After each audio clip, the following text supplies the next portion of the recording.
Ngayon magluluto tayo naman ng sinigang na isda. Yellowfin. Pakulo muna tayo ng tubig. Maraming yung gulay ang ating sinigang. Pakulo na po tayo ng tubig. Ay, hugas bigas ang aking nilagay dyan para hindi malangsa.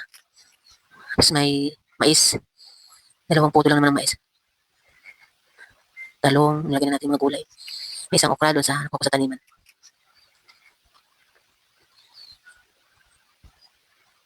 Yan po, lagay ko na lahat yung mga gulay. Lagay naman natin ano muna natin pakuluin.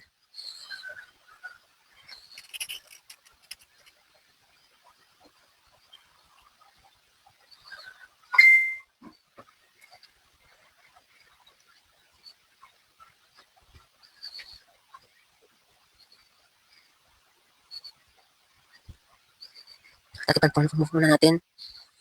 Saglit lang po.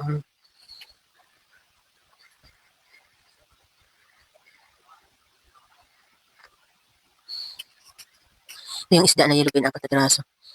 Na hiwa po siya. 12 seconds later.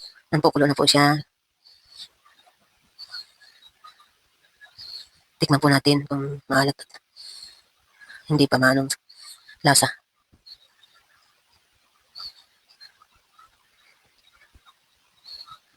Tanggalin natin ang bula. Sinigang na yellowfin ang ating hapunan.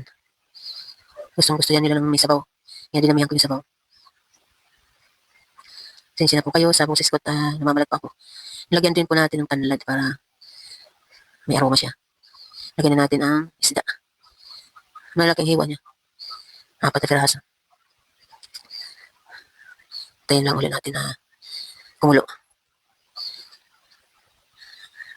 Kasi pag kaunti ang sabaw, nung kulang kaya dinamihan ko ang sabaw. Lagyan na natin ang pitsay bagyo. Sarap yung maraming gulay. Huli na po natin yung talbos.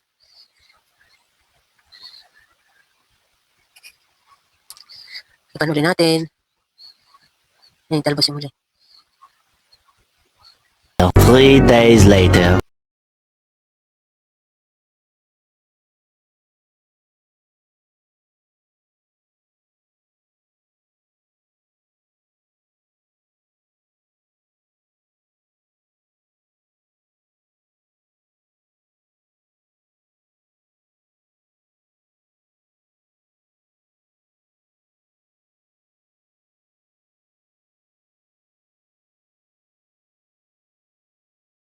Huli natin lagay yung sili.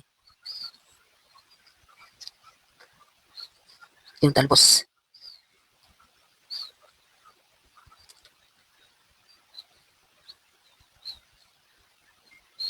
Takipan ulit natin. Many months later.